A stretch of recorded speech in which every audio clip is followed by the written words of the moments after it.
Maintenance और alimony के case में अभी दिसंबर 2024 में ऑनरेबल सुप्रीम कोर्ट ने एक बहुत अच्छा जजमेंट दिया है, जिसमें उन्होंने मेंटेनेंस के मामले की सारी गाइडलाइन एकदम क्लियर कर दी है। इस जजमेंट के बाद मेंटेनेंस और एलिमनी से जुड़े आपके सारे कंफ्यूजन दूर हो जाएंगे और आपको ये एकदम क्लियरली समझ में आ जाएगा कि आपके केस में मेंटेनेंस बनता है या नहीं, कितना बनता है, कैसे मिलेगा इत्यादि। तो आज के इस वीडियो में हमने इस जजमेंट का सारा निचोड़ एकदम ब्रीफ में, सिंपल वर्ड्स में, लेकिन पूरी गहराई से डाल दिया है। पर अगर आप मामले को और ज्यादा डिटेल में जानना चाहते हैं तो मेरे दूसरे वीडियो को यहां देख सकते हैं।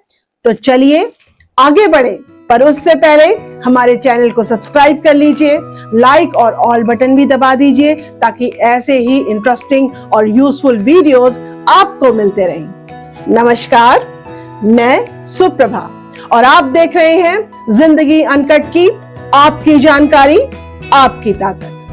तो सबसे पहले देखते हैं सुप्रीम कोर्ट की गाइडलाइंस। तो सुप्रीम कोर्ट के पिछले और इस जजमेंट को मिलाकर मेंटेनेंस और एलिमनी पर कुल गाइडलाइंस ये है कि पहला, कोई एक फॉर्मूला सब केसेस पर नहीं लगाया जा सकता क्योंकि सब केसेस के फैक्ट्स अलग अलग होते हैं। पर फिर भी जिन चीजों को मेंटेनेंस डिसाइड करते समय देखा जाना जरूरी है वो है, पहला, एप्लीकेंट यानी कि जिसने मेंटेनेंस मांगा है उसकी सामाजिक स्थिति, लाइफस्टाइल, फाइनेंशियल बैकग्राउंड क्या है। दूसरा, वाइफ और डिपेंडेंट बच्चों की रीजनेबल जरूरतें क्या हैं। इसको देखते समय खाना, कपड़े, रहने, मेडिकल सबका ध्यान देना होगा। तीसरा, एप्लीकेंट की एजुकेशनल और प्रोफेशनल क्वालिफिकेशन क्या है।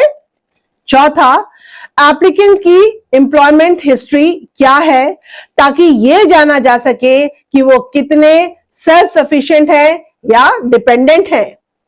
पांचवा, एप्लीकेंट का कोई इंडिपेंडेंट सोर्स ऑफ इनकम है या उनकी अपनी कोई प्रॉपर्टी है तो उसको भी ध्यान में रखना होगा ताकि यह जाना जा सके कि क्या उसके आधार पर वो वैसा ही जीवन स्तर बनाए रख सकते हैं जैसा कि शादी के दौरान था। छठा, इसे भी ध्यान में रखना होगा कि हो सकता है कहीं एप्लीकेंट को पारिवारिक जिम्मेदारियों जैसे कि बच्चों और बुजुर्गों की देखभाल के चलते नौकरी की संभावनाओं को ठुकराना तो नहीं पड़ा था, जिसकी वजह से उनके करियर पर उल्टा असर पड़ा था। सातवां, अक्सर मेंटेनेंस की मांग दूसरे पक्ष की बहुत सारी प्रॉपर्टी के आधार पर की जाती है, पर रिकॉर्ड में ऐसा कुछ नहीं दिया जाता कि एक्चुअली वो प्रॉपर्टी किसके नाम की है। तो कोर्ट को इस बात का भी ध्यान रखना है।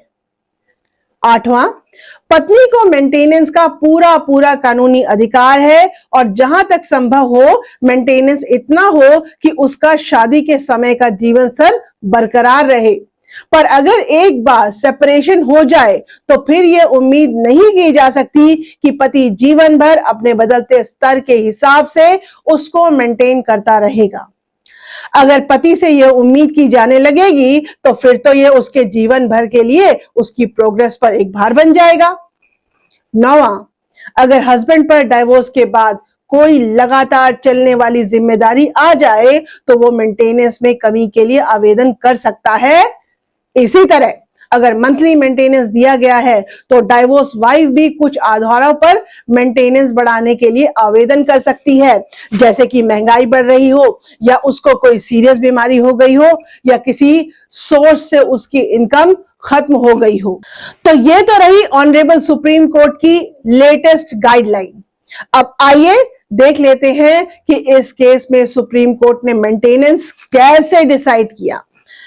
इससे आपको बिल्कुल क्लियर हो जाएगा कि आपके केस में मेंटेनेंस एलिमनी कैसे डिसाइड होगा। तो सबसे पहले तो कोर्ट ने पत्नी का बैंक अकाउंट देखा उसमें उन्होंने देखा कि कुल मिलाकर करीब 1 करोड़ की FD, RD, NSC and bank saving है। इसके अलावा करीब 49 लाख का सोना और चांदी है। इसको देखकर सुप्रीम कोर्ट ने कहा कि ऐसा नहीं कहा जा सकता कि पत्नी की आर्थिक रूप से कमजोर है। तो दोस्तों, इस बात से आप देख सकते हैं कि पत्नी की आर्थिक स्थिति किस तरह से देखी जाती है। आपको अपने केस में भी इस बात का ध्यान रखना होगा। इसके बाद कोर्ट ने देखा कि पत्नी ने कहा था कि उनको कोई बीमारी है और उसका खर्च भी मेंटेनेंस में जोड़ा जाए, पर अपनी असेट और लायबिलिटी स्टेटमेंट में पत्नी ने मेडिकल के नीचे लिखा नॉट एप्लीकेबल और अपनी बीमारी पर पीछे हुए किसी खर्च का कोई एविडेंस भी नहीं दिया। इसलिए साफ है कि इस मांग को तो नहीं माना जा सकता। इसके अलावा पत्नी कहीं नौकरी भी नहीं कर रही थी और बहुत पढ़ी लिखी थी। इसके बाद कोर्ट ने देखा कि पत्नी के बैंक अकाउंट में हर महीने 2.5 लाख रुपए का डेबिट क्रेडिट होता है और उन्होंने खुद कहा है कि उनकी मासिक आमदनी 55,000 है। तो इसको देखते हुए मासिक 2 लाख का मेंटेनेंस दिया जाता है। अगर ये रकम एक मुश्त देनी है तो 10 करोड़ रुपए दिए जाएंगे। पर फिर सुप्रीम कोर्ट ने देखा कि पत्नी को उनके पति की तरफ का घर 2 महीने के अंदर खाली करना है, क्योंकि वो घर उनके बुजुर्ग और बीमार ससुर का है। ऐसे में अगर वो अपने खुद के घर में जाती है जो उसके नाम पर है और जो उसने रेंट पर दिया हुआ है, जिससे उसे 25,000 रुपए रेंट मिलता है, वो रेंट उसे नहीं मिल पाएगा। इस तरह उनकी आमदनी कम हो जाएगी। इसलिए सुप्रीम कोर्ट ने कहा कि पति की तरफ से पत्नी को 2 करोड़ रुपए का एडिशनल अमाउंट दिया जाए ताकि पत्नी अपने लिए एक घर खरीद सके। इस तरह से कुल 12 करोड़ रुपए का भुगतान कोर्ट ने परमानेंट एलिमनी के रूप में पत्नी को दे दिया। तो इससे हमें पता लगता है कि कैसे आमदनी और खर्च के अलावा पत्नी और बच्चों की रहने की व्यवस्था, बीमारी, नौकरी और एजुकेशनल क्वालिफिकेशन का मेंटेनेंस के अमाउंट पर असर पड़ता है। फिर कोर्ट ने यह भी डिसाइड किया कि पत्नी को कोर्ट केस में लगे 3 लाख रुपए का भुगतान भी पति की तरफ से किया जाएगा। इससे यह साफ है कि जिस पक्ष से मेंटेनेंस मिल रहा है उससे मेंटेनेंस के कोर्ट केस का खर्च भी लिया जा सकता है। उसके बाद कोर्ट ने कहा कि यह पत्नी का पति और उनके रिश्तेदारों की तरफ फुल एंड फाइनल सेटलमेंट होगा। इसके अलावा पति और उनकी फैमिली की तरफ से अगर कभी कोई अमाउंट या ज्वेलरी या कोई वैल्यूएबल गिफ्ट पत्नी को दिया है तो उसकी वापसी की मांग नहीं होगी। इसके अलावा जो एफआईआर इस मामले में पति और उनके एम्प्लॉय के अगेंस्ट हुई थी उनको क्वॉश कर दिया जाएगा। तो दोस्तों, इस तरह से आपने देखा कि मेंटेनेंस और एलिमनी किन किन आधारों पर डिसाइड हो सकती है।